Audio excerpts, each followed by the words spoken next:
십자가 군병들아 주 위에 일어나 이 들고 앞서 나가 담대히 싸우라. 주께서 승전하고 영광을 얻도록 그 군대 건드리사 이기게 하시네. 십자가 군병들아 주 위에 일어나 그 나팔 소리 듣고 곧 나가 싸우라.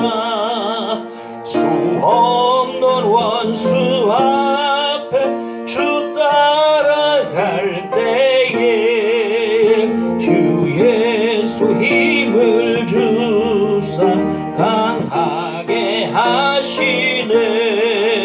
십자가 군병들아 주 위에 일어나 내 힘이 부족하니 주 권능 믿으라. 복음의 갑주 입고 늘 기도하면서 너 맡은 자리에서 충성을 다하라. 십자가 군병들아 주 위에 일어나 이날에 접전하고 곡해가 부르라. 승전한 군사들은 영생을 얻으며 영광의 주와 함께 왕 노릇하리라.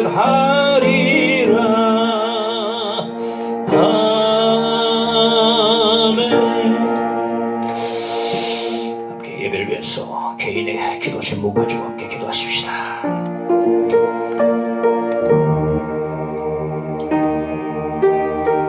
아버지 주여 함께 오소서. 주여 주옵소서. 아버지의 은혜를 주옵소서. 아버지의 은혜를 주옵소서. 말씀을 쉬옵소서. 우리가 오소서. 새롭게 하여 주시옵소서. 주여 주옵소서. 주여 은혜를 주시오. 아버지 하나님이여 나이다. 주여 말씀소서. 내주시옵소서. 하나님 은혜하여 주시오. 와주옵소서. 하나님 와주옵소서. 하나님 와주옵소서. 와주옵소서. 주의를 열고하여 주옵소서. 와인하소. 하나님 앞에 열려오소서. 주의를 열려하여 주옵소서. 열려하시옵소서. 주의를 하시옵소서. 주의를 쉽게 오소서. 좋습니다.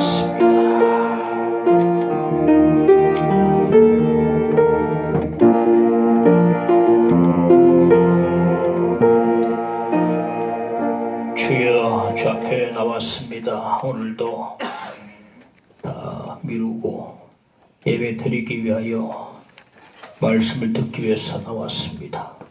주님 은혜를 꼭 주시고 불쌍히 여겨주시고 긍휼히 여겨주시기를 간절히 기도를 드립니다.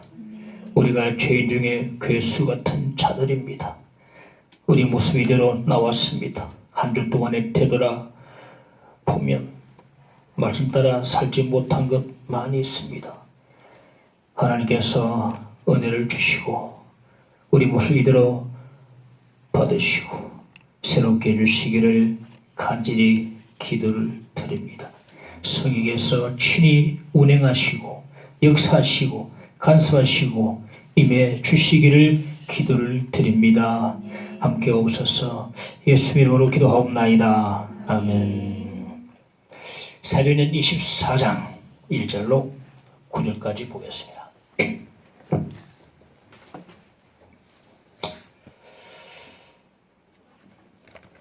사세 후에 대제사장 아나니아가 어떤 장로들과 한 변호사 더둘로와 함께 내려와서 총독 앞에서 바울을 고발하니라.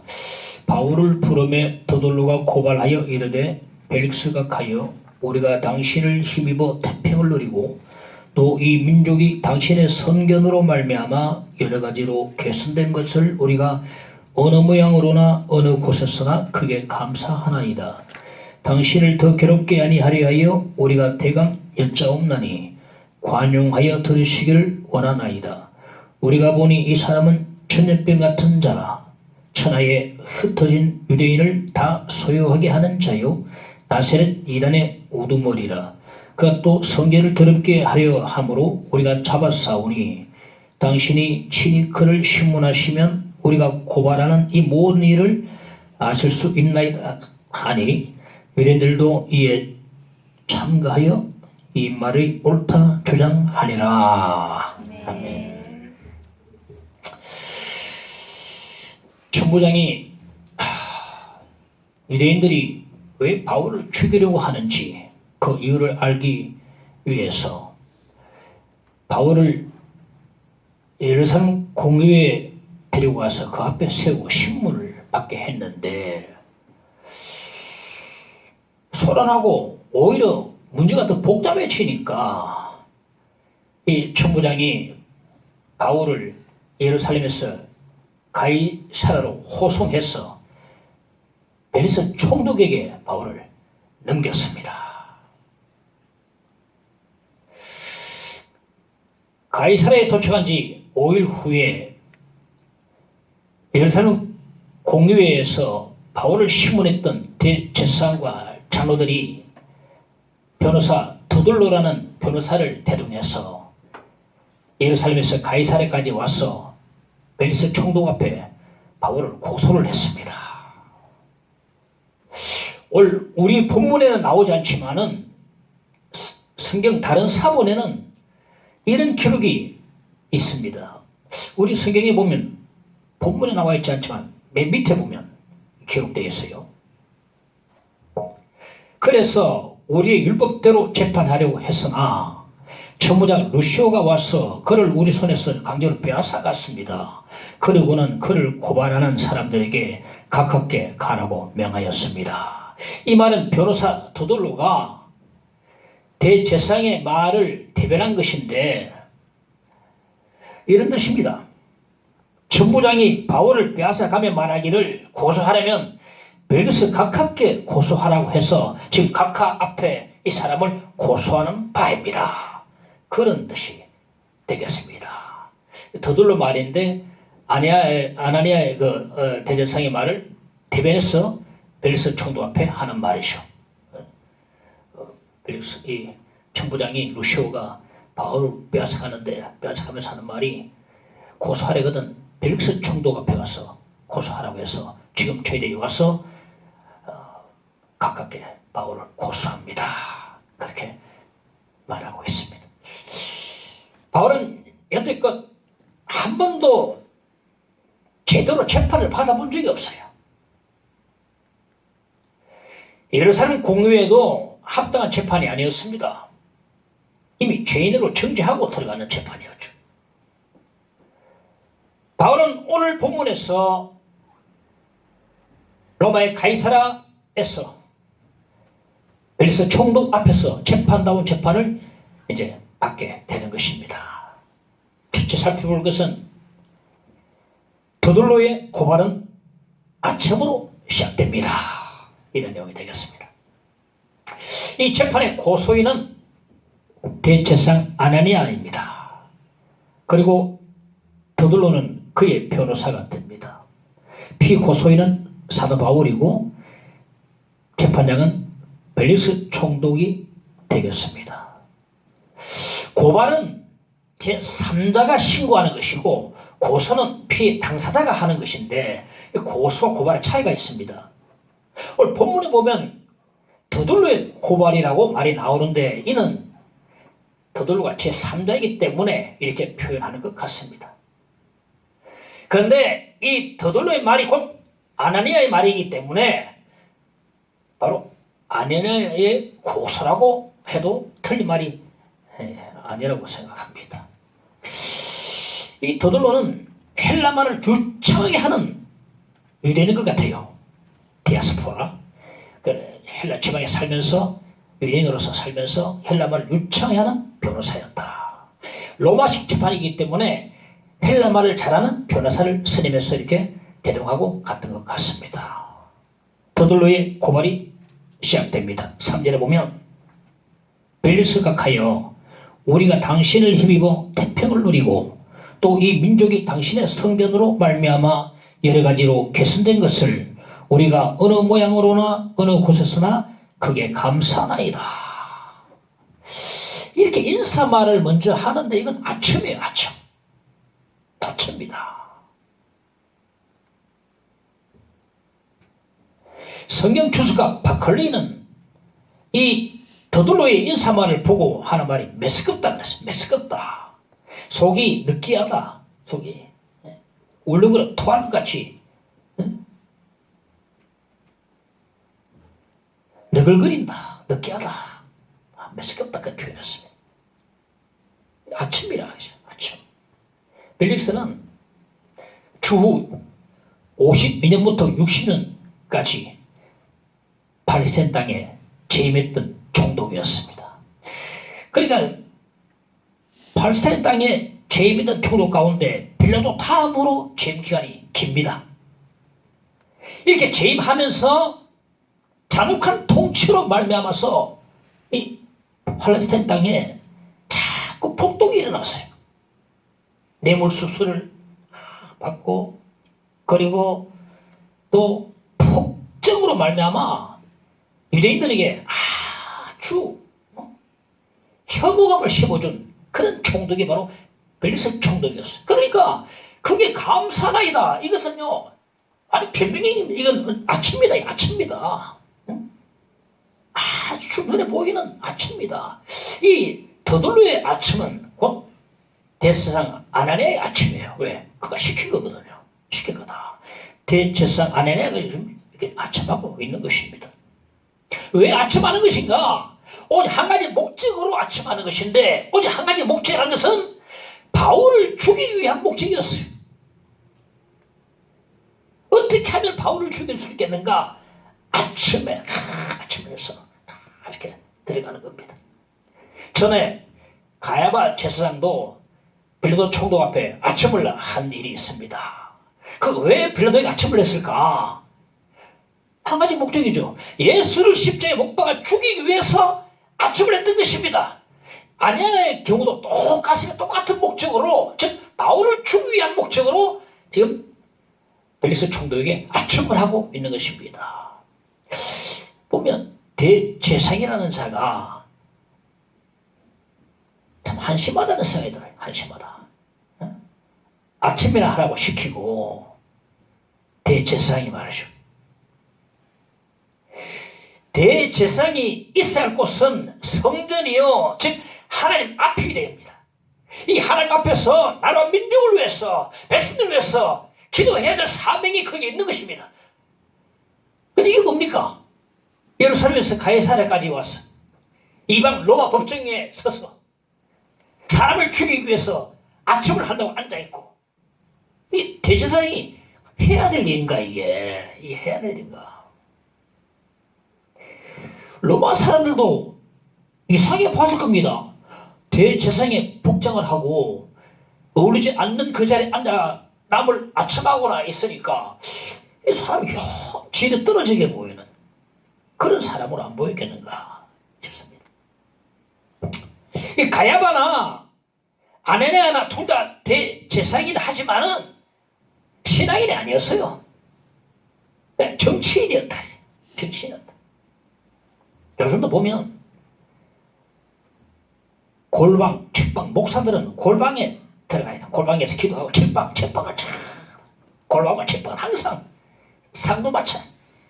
두 수리밖에로 목회자는요, 골방이 있어야 돼요. 책방이 있어야 돼요. 골방이나 책방에 들어가지 않고 찾지도 않고 정치한답시고 일들이 바쁘게 뛰어다니는 그런 목회자들도 들어 있습니다. 이들은요, 자기의 자리를 이탈한 자들입니다. 자기가 사명에서 이탈한 자들입니다. 아나니아가 지금 그와 같은 자라고 할 수 있습니다.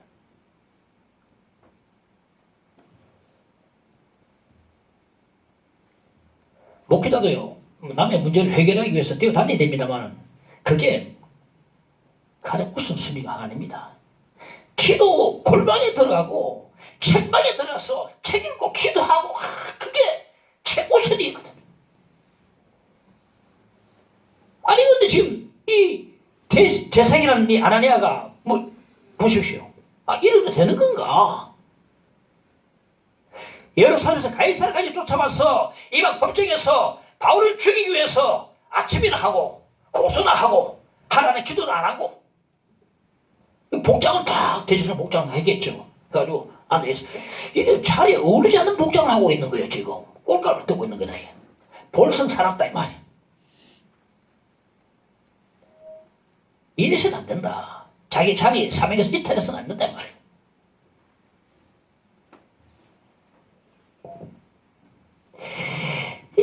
이 얘기 안타까운 게 뭐냐면 이들에게 자기 자신을 못 본다는 것입니다. 왜? 영적 어둡기 때문에. 자, 그러면 더들로가 고발한 바울의 제목이 무엇인가? 어떤 제목을 가지고 고발하고 있는 것인가? 둘째, 바울은 전염병 같은 자입니다. 5절에 보면 이 사람은 전염병 같은 자라 말합니다. 구약에 보면 전염병의 예가 참 많이 나오는데요. 이스라엘과 블레셋이 전쟁하다가 하나님의 법궤를 블레셋에게 뺏겨버렸어요. 이 뺏긴 법궤가 블레셋 땅에 7개월 동안에 있을 때 이 블레셋 땅이 전염병으로 많은 사람이 죽어나가 버렸어요. 안 되겠다 해가지고 이제 암수 2마리에 실어가지고 또 다시 언약궤를 다시 이스라엘로 보냅니다. 야, 다 죽겠다 이러다가 보냈네. 그 궤를 다시 돌려보내는데 돌아오는 그 법궤를 베세메 사람들이 궁에서 들여다보다가 그날 한꺼번에 7만 50명이 전염병에 들려서 죽어버렸어요. 블레셋도 이스라엘도 전염병에 들어서 중세 유럽에요. 흑사병에 들어서 약 2억 명 가까운 사람들이 몰살해 버렸어. 전염병으로. 그때는 쥐벼룩에서 시작했는데 흑사병이 원인도 모르고 그러니까 전부 다 죽어나는 거예요. 흑사병이. 유럽에 말이죠. 2억 명 가까이 죽었다. 이만큼 전염병이 무서운 병이거든요. 지금 더돌로가 베리스 총독에게 바울을 고발합니다. 바울은 전염병 같은 자다. 바울은 죽여야 한다. 아니면 우리가 다 죽는다. 전염병 같은 자다. 빨리 죽여야 됩니다. 아니 우리가 다 죽습니다. 왜 더돌로는 바울을 보고 전염병 같은 자라고 말을 했겠는가? 바울이 다니는 곳마다 복음을 전하고 다니니까 예수 믿는 사람이 많아지고 따라서 그들이 지금까지 지키고 왔던 종교나 모든 철학이나 그리고 전통, 사회, 가정이 변혁이 일어나니까 위협을 받잖아요. 받으니까 불안해지거든. 가정이 복음 전하면 변혁이 일어나지 않습니까? 사회가 뒤집어지고 가정이 뒤집어지고 믿는 사람이 생기고 전통이 교리가 떠나가고 복음이 그러니까 너무너무 힘들고 불안하고 무서운 거예요. 위협이 가해지니까 자기들 기독을 빼앗기니까 전염병 같은 자라고 고발하는 것입니다. 그런데 전염병이라는 이 용어 가운데 진리가 들어있어요. 복음은 전염병과 같습니다. 복음은요, 베들레헴 한 초라운 마구간의 구유에서부터 복음이 시작되었거든요. 예수께서는 말 구유에서 가난한 목수의 아들로 태어나시고 당시 천대받던 나사렛에서 자라시고 아무런 흠모할 것이 없는 그런 가운데 지내시고 더군다나 제자라고 하는 사람을 택했는데 갈릴리 어부 초놈들을 제자로 택하시고 이들 뭐 할 수 있겠어요? 그때 택하려면 좀 뭐 많이 배운 사람 택하지. 초놈들을 택하시고 멸시받으시고 십자가에 죽으신 거예요.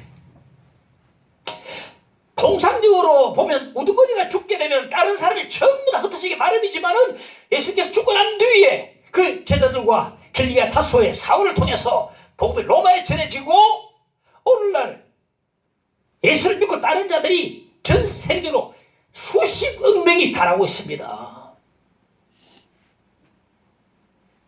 인류 역사가 예수님 오시기 전과 오신 후 나눠지고 지금 이 시대에 수많은 책들이 지금 발간되고 있는데 그 책들 절반가량이 예수와 직간접으로 다 연결이 다 있습니다.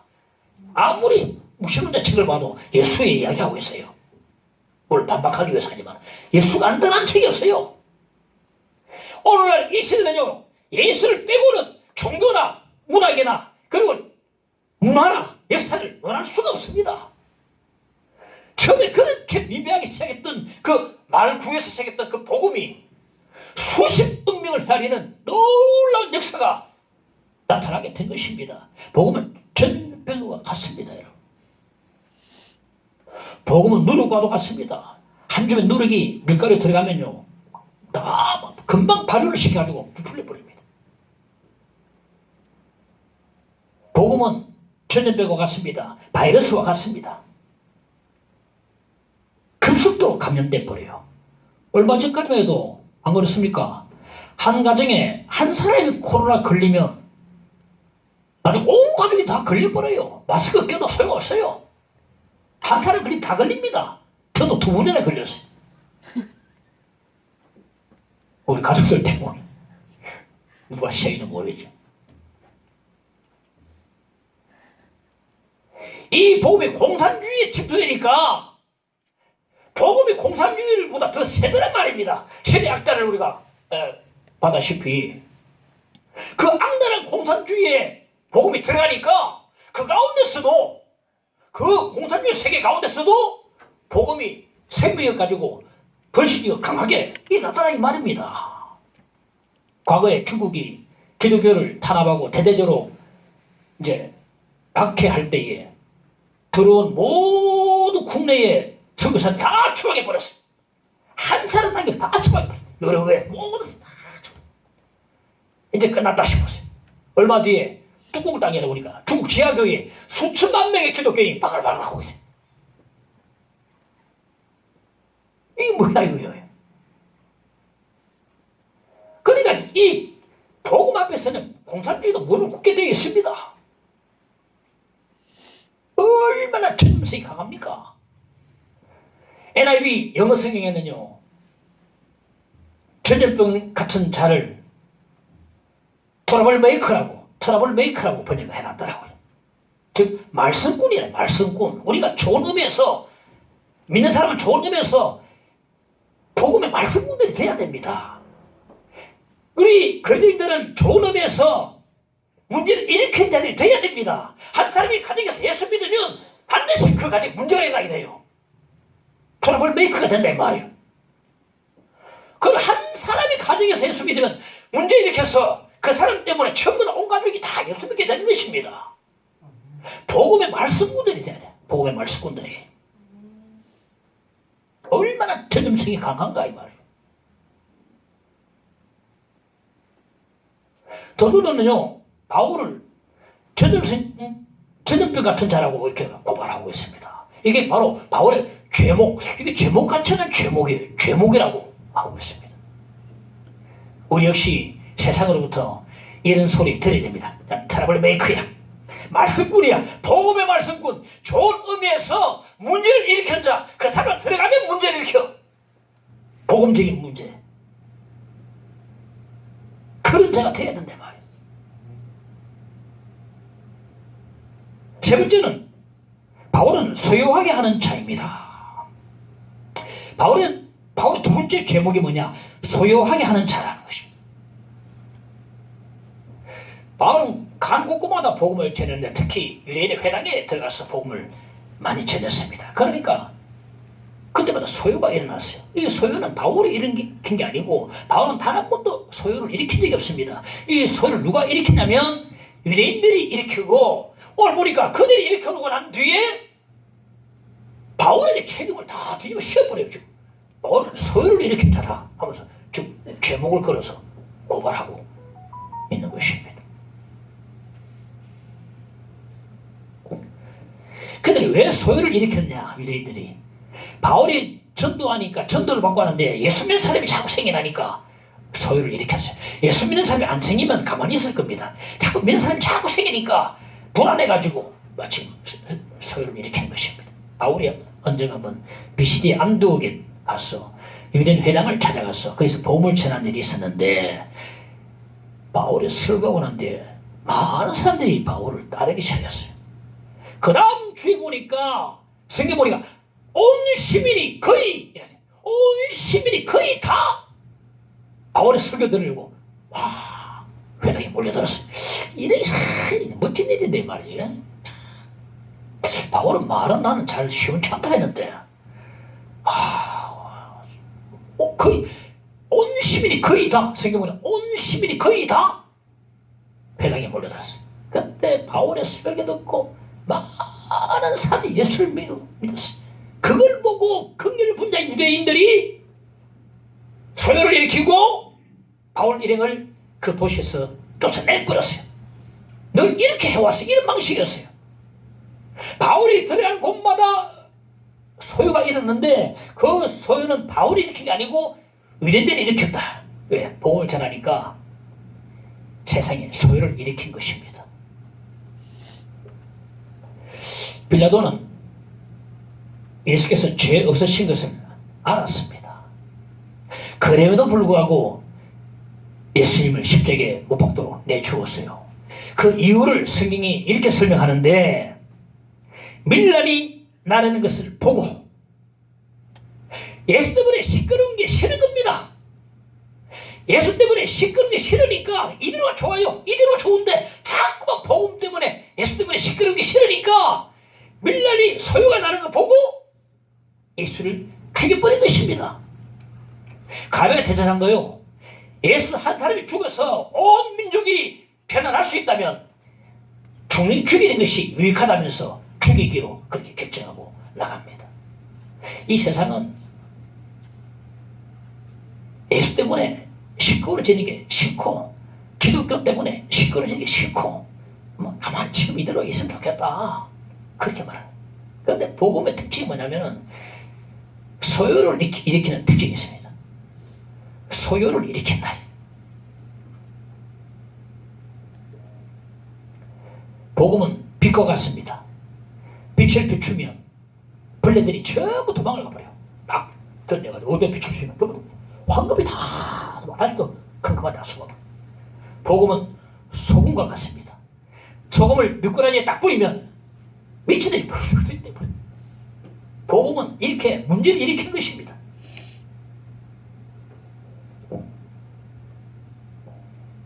백점을 맞은 아이가 집으로 오면서 시험지를 가방에 안 넣고 다 들고 이 흔들고 오는 왜?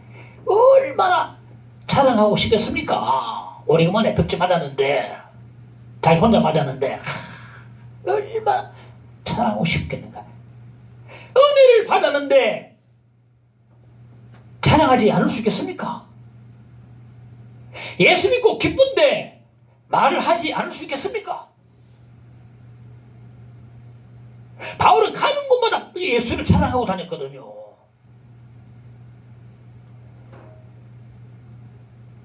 닉슨 대통령의 법률참모관이었던 찰스 골슨이 그 악랄한 자가 예수를 믿고 난 뒤에 한 기자가 골슨에게 다가와서 당신이 변화된 것은 감옥 때문에 그렇다. 그러니까 아닙니다 그랬어요.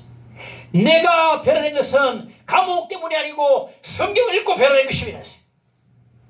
그는 이렇게 말했어요. 성경은 가장 레디컬하다. 급진적이다. 책이다. 성경은 회개하게 만드는 책이고 저항할 수 없는 책이고 나를 변화시키는 책이라고 했어요. 이렇게 성경 읽고 변화됐는데 안 잘하고 싶겠습니까? 내가 변화됐는데 여러분 성경 붙잡고 실험하세요. 성경 붙잡고. 아니 이단들도 전부 다 텍스트, 이단 텍스트가 좀 교본이 다 있어요. 달달거든. 내가 언제 하면 지하철 탔더니 옆에 사람이 뭐가 책을 하는 거 달달 읽더라고. 난 성경책 읽는 줄 알고 보니까 그 뭡니까 뭐 일본에서 그 종교 뭡니까? 남녀호랭교. 남녀호랑교 가지고 조글조글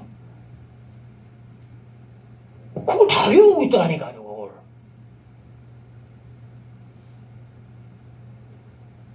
우리 텍스트는 성경인데, 이 성경 사랑이고 예수 사랑인데, 이 성경 사랑이 아버지 사랑인데, 이 성경이 하나님 말씀인데, 하나님 사랑의 편지인데, 이 말씀을 안 읽고 우리가 뜻이라서 하겠는가? 그 찰스 콜슨은요, 내가 변화된 것은 감옥이라는 상황이 아니고 성경을 읽고 난 뒤에 내가 변화되었다. 성경 때문에. 성경은 정할 수 없고, 성경은 나를 변화시킨 책이고, 성경은 바로 회개하게 만든 책이다.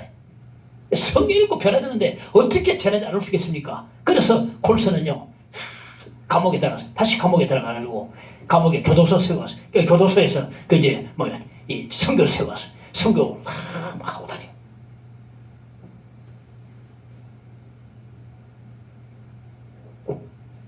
그분이 우리나라에 와서 설교하고 간증한 적이 있습니다. 여의도 순복음교회 가지고 간증하고 조영희 목사님이 통역을 했는데 거기에 들어가 보니까 깜짝 놀랐대. 한국은 너무 뜨거우니까, 너무 살아있으니까, 와, 어떻게 이렇게 믿을 수 있는가? 깜짝 놀랐다는 거예요. 깜짝 놀랐다. 너무 열정적이에요. 사람들이 믿는데 너무 아멘하고 막. 여기도 순복음교회 어떤 교회입니까? 전부 다 막 약간만 딱 던지면 아멘 막 무릎 보니까 이런 게 처음 봤다. 한국 교회가 너무 놀랍다는 거죠. 그 악랄한 그 사람이 어떤 사람이 아십니까? 출세하기 위해서는 아버지도 밟고 올라갈 사람이라고 했어요. 그 정도로 독한 사람이었어요.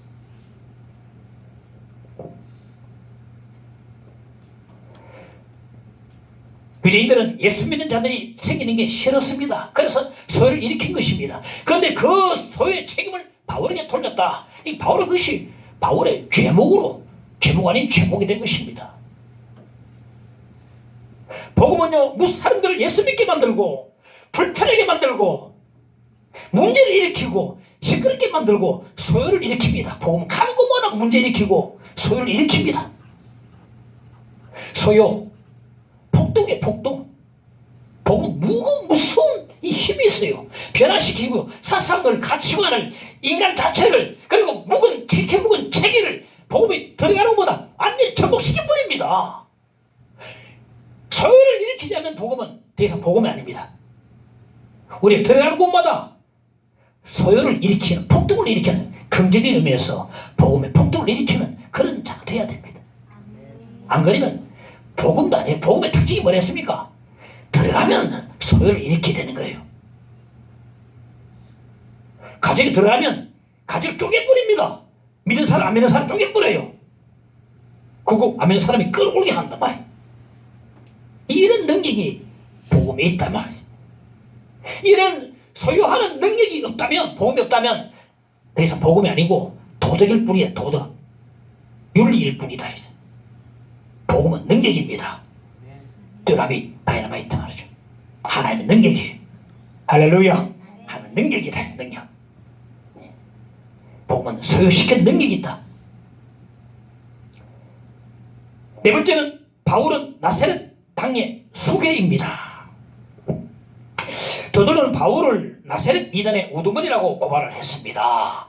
나사렛 이단이란 말은 나사렛 당을 말하는데, 그러니까 이 더들로는요, 예수 믿는 자들을 정치 집단으로 그렇게 호도해 나가는 것입니다. 이들은 신앙 집단이 아니고 정치 집단이라고 하는 것입니다. 그 바울은 나사렛 땅에 우두머리라고 하는데, 우두머리보다 더 실감나는 말은 그냥 수괴가 돼요. 수괴. 우두머리보다 수괴가 더 실감나는 용어라고 생각합니다. 왜 더들은 그러면 바울을 나사렛 땅에 수괴라고 뭐라 붙여가는가 하면은, 그래야 로마에 대항하는 정치적인 인물이라고 바울을 그렇게 이야기해야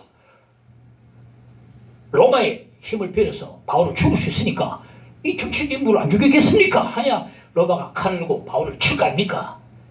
그냥 정치 인물로 몰아붙이가는 것입니다. 이 신앙의 집단인데 정치 집단으로 그렇게 막 호도해서 밀어붙이냐. 그 이유는 바울을 죽이기 위한 목적이다. 이스라엘 역사적으로요, 메시아 운동, 메시아니즘, 메시아 운동을 일으켰던 사람들이 많이 있었어요. 로마에 대항해서 반란을 획책하고 반란을 주도했던 주모자들이 많이 있었습니다. 일례로 주 135년 바로 코코바라는 유대인이 있었는데, 코코바가 유대인에게 로마에 대항해서 반란을 일으켰습니다. 사람들은요, 구약에 예언되어 있는 메시아가 바로 코코바가 메시아인 줄 알았어요. 정치적 메시아. 전부 다 이게 치고나고 따라 붙였는데, 그러나 그의 반란은 결국 실패로 돌아가고 처형당하고 말았습니다. 더들어가요, 바울 보고 바로 그와 같은 자라는 것입니다. 바울이 바로 이와 같은 자다. 바울을 죽여야 한다. 바울을 죽이지 않으면 우리가 죽는다. 로마가 반드시 바울을 죽여야 한다. 왜? 정치적인 사람이다. 이 수기를 죽여야 한다. 그렇게 고발하는 것입니다. 그럼 더들어는 왜 바울을 보고 나사렛 땅에 수계라고 하는 것인가? 영향력 때문에. 영향력. 리더십을 정의한다면 영향력이거든요. 얼마나 영향력을 미칠 수 있는가, 이것이 리더십의 정의를 낼 수 있습니다. 영향력 때문에 나사렛 땅에 수계라고 그렇게 말하고 하는 것입니다. 자, 예수님 제자들은요, 영향력이 있긴 했는데 당시에 팔레스타인 땅에 제한되어 있었어요. 대부분. 이 땅에 요즘 미치고 있었는데, 바울은요, 소아시아와 유럽을 넘나들면서 엄청난 영향을 끼쳤거든요. 또 로마에 갈 계획이 있었으니까 유대인들이 바울을 보고, 그런 바울을 보고 이는 바로 나사렛 땅의 수계다, 그렇게 붙였던 것입니다. 예수께서 인류에 끼치신 영향은 상상을 초월하는 것입니다. 그분이 지상에서 33년 동안 계셨는데, 그럼에도 불구하고 그분의 삶과 십자가 부활은 이 세상 끝날까지 계속해서 영향을 미쳐나갈 것입니다. 스티븐 닐은 이렇게 말했습니다. 도대체 어떤 돌이길래 작은 연못에 한번 던져진 돌이 파물을 일으켜 세상 맨 끝 가장자리까지 파물이 일어나게 할 수 있을까? 여기 돌은 바로 예수 그리스도를 비유하는 말이거든요. 어떤 돌이길래 작은 연못에 떨어졌는데 세상 저 맨 끝 가장자리까지 계속 파물이 자꾸 일으킬 수 있을까? 예수님은요, 수많은 사람들에게 영향력을 끼쳤습니다. 파물을 일으켰어요. 박해자 사울, 세속적인 인간 아시시 프란체스코, 너의 상선의 죄인 존 뉴턴, 나 같은 죄인 살리신 찬양을 장관, 고행자, 엄청난 그 수도원에서 유리로 된 그 길을 무릎으로 걸어가면서 어떻게 하나님께 가까이 가보려고 했던 고행자 마틴 루터, 깡패 이기풍, 협작군 찰스 콜스, 삼중고 헬렌 켈러, 비롯해서 수많은 사람들에게 주님께서는 영향을 미쳤습니다. 아주 큰 파문을 일으켰어요. 이들을 통해서 또 예수님의 영향이 우리에게까지 미치고 오지 않습니까? 저는 가장 영향을 받은 사람이 보네프라는 사람이에요. 선한 능력으로 일어서리. 37세에 순교했던 보네프. 나를 따르라. 그분이 하는 말이 그런 말이 있어요. 예수께서 우리를 부르실 때는 죽으라고 부르신 것이다. 죽으라고 부르신 것이다. 그래 말했어요. 그 양반은 자기 말대로 죽었습니다. 예수를 위해서. 엄청난 영향력을 지금 끼치고 있는 거거든요. 이들이 바로 더들로가 말하는 나사렛 땅의 퀘스터입니다. 나사렛 땅의 퀘스터이 바로 이들이 바로 퀘스터예요. 그 말하는 퀘스터이다. 어떤 국회의원은요, 주일날 교회에서 예배드리고 교회에 머물면서 하루 종일 머물면서 섬기고 가르치고 학생 가르치고 봉사하며 보내기로 와이프와 약속하고 난 뒤에 국회의원 출마해서 됐어요. 그렇게 고백하더라고요. 그리고 오늘 실천하고 있습니다. 이러한 일들이 선한 영향력이 이런 작은 일들이 우리에게 영향으로 다가오는 겁니다. 너무 감사. 잔잔 파국을 일으키거든요.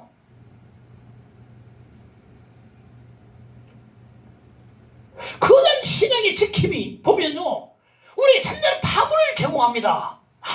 신실하구나.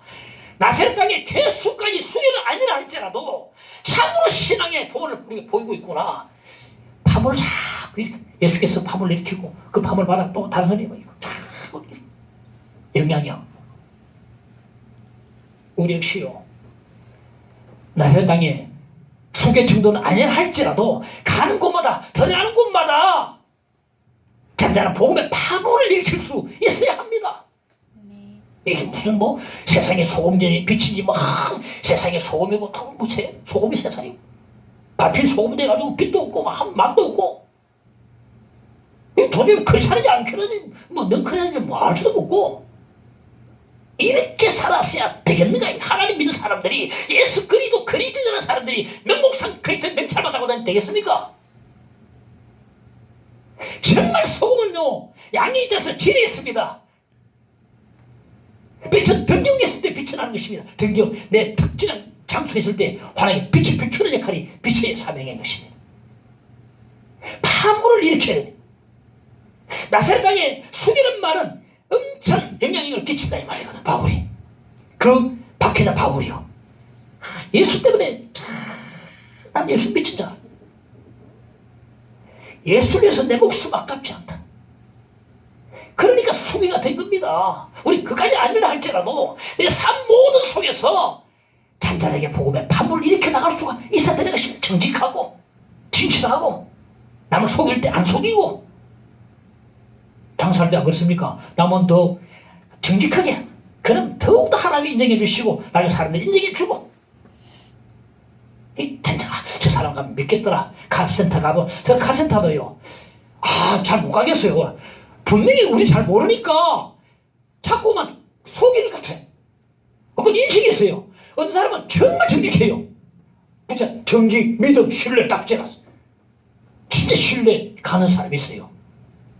보면 그것이 아니라 믿고 가는 겁니다. 그게 바로 잔잔한 영적 파문이 우리가 일어나는 것입니다. 이런 영향력, 선한 영향력을 끼치는 자들이 되어야 한다는 것입니다.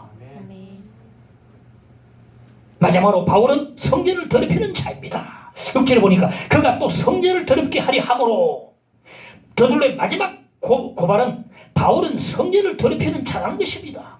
근데 지금까지 정치적 제목을 막 붙이다가 갑자기 종교적 제목을 하나 더 붙여놨어요. 사실은 이 로마 이방법정에서 종교적 이 제목은 아무 필요 없는데 마지막에 지금 더둘러가 좀 하나 붙여나갔습니다. 아나니아에 시키는 대로 요것 하나 딱 걸어봐라. 제목을 걸어라 해서 종교적 제목도 하나 딱 걸고 정부에서 지금 가만 보게 되는데, 바울은요 성전을 더럽힌 적이 없습니다. 아마 그들이 전에 바울이 시내에서 헬라인 드로비모와 함께 있는 걸 보고 바울이 드로비모를 성전에 데리고 간 걸로 생각해서 이렇게 고발하는 것 같습니다. 바울은 성전을 더럽힌 적이 없다. 제가 설명했지만은 예루살렘 성전에는 이스라엘 뜰과 이방인의 뜰로 둘로 나누어져 있는데, 이방인의 뜰과 이스라엘 뜰 사이에는 높다는 장벽이 쳐져 있어가지고 이방인들은 이방인의 뜰까지만 갈 수 있었어요. 근데 바울이 이스라엘의 뜰까지 드로비모를 데리고 갔다고 그렇게 생각하는 것입니다. 그래서 성전을 더럽혔다고 그렇게 생각하는 것입니다. 이 더둘러는 바울더러 성전을 더럽힌 자라고 고발하고 있는데, 우리는 이 드로비모의 고발을 역설적으로 복음적으로 우리는 해석하고 받아들여야 되겠습니다. 예수께서 십자가 보혈로 말미암아 유대인과 이방인 사이에 있던 높다는 창벽이 다 무너져 버렸어요. 다 무너졌다. 그러므로 이제는 마음껏 성전을 더럽혀도 된다. 이 무슨 뜻인가 하면은 이제 누구든 교회로 다 예수님 앞으로 데리고 올 수 있다 이 말이에요. 성령을 더럽힌다, 데려오지 마, 이게 아니고 예수께서 그 막힌 담을 무너뜨리셨으니 이제는 누구든 다 승리교회로, 성전으로 데려올 수 있다, 그런 말씀이 되는 것입니다. 우리 교회 올해의 말씀은 강권에 데려다가 내 집을 채우라는 말씀입니다. 오늘 이 말씀, 성전을 더럽힌 자라는 말씀을 우리 교회 그대로 역설적으로 적용해 보고자 합니다. 이 올해의 말씀처럼 무슨 사람들을 많이 지금 교회에 데려와서 이 교회당을 좀 더럽혔다는 말을 그대로 문자들 받아들이면 안 됩니다. 많이 데려왔으면, 인도했으면 하는 바람이 간절하게 있고 이걸 마지막으로 적용해 보는 것입니다. 성질을 좀 더럽히자. 어떻게? 많이 인도해가지고 그러니까 역설적으로 말했어요. 더돌로의 고발은요, 진짜 그리스도인은 어떤 자여야 하는가를 우리에게 보여줍니다. 세상으로부터 이런 소리를 듣는 자가 진짜 그리스도인이라고 말하는 것입니다. 전염병 같은 자, 소유를 소유하게 하는 자, 나사렛 땅의 수괴, 성전을 더럽히는 자, 이런 소리를 세상으로부터 들어야 진짜 크리스찬이라 말할 수 있겠습니다. 우리 말씀을 잘 새겨 들으시기를 간절히 축원합니다. 한번 찬양합시다. 510장 하나님의 진리당대 찬양하겠습니다.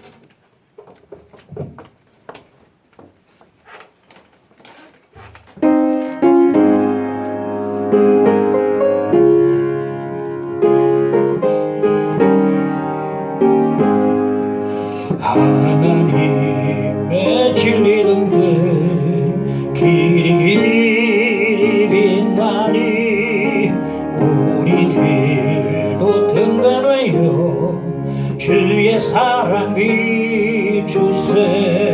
우리 작은 물을 껴서 험한 바다 비추세. 물에 빠져 헤매느니 건져내어 살리세.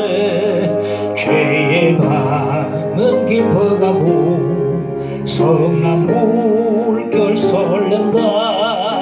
어디 불빛 없는가고 찾는 물이 많구나. 우리 작은 물을 껴서 험한 바다 비추세. 물에 빠져 헤매느니 건져내어 살리세. 너의 뒷불도 두어라. 거친 바다 비춰라. 빛을 찾아 헤매느니 생명선을 건져라. 우리 작은 불을 껴서 험한 바다 비추세. 물에 빠져 헤매느니 건지고 3절 다시 한번. 너의 등불도 두어라. 너의 등불도 두어라. 거친 바다 비춰라. 빛을 찾아 헤매느니 생명선에 건져라. 우리 작은 불을 껴서 험한 바다 비추세. 물에 빠져 헤매느니 건져내어 살리세. 오늘 주어진 말씀 붙잡고 함께 주여 함께 기도합시다. 주여 아버지 기도드린 아버지 하나님이여 주옵소서. 주여 복음의 말씀과 주여 특별히 되게 하여 주시옵소서. 주여 복음의 소유를 일으킨 자가 되게 하여 주옵소서. 주여 복음을 자랑한 자가 되게 하여 주옵소서. 나사렛 땅에 수기가 되게 하여 주옵소서. 주여 기옵소서. 주여 우리를 내길 원합니다. 주여 영적인 영향력을, 믿음의 영향을 많은 사람에게 끼칠 수 있도록 도와주시기를 기도드립니다. 아버지 함께 오셔서 강건에 내 집을 채워내서 사오니 이 말씀 그대로 순종하여서 주여 주님의 집을 채워나가는 일되도록 열심을 주시기를 간절히 기도드립니다. 주여 함께 오셔서 주여 은혜 주옵소서. 주여 능력 주옵소서. 주시옵소서. 주여 함께 없어서 주여 주여 주시옵소서. 일러와 주옵소서. 주여 빌주고 함께 없어서. 주여 익사옵소서. 믿습니다. 이 성교 예수 이름으로 기도옵나이다. 아멘.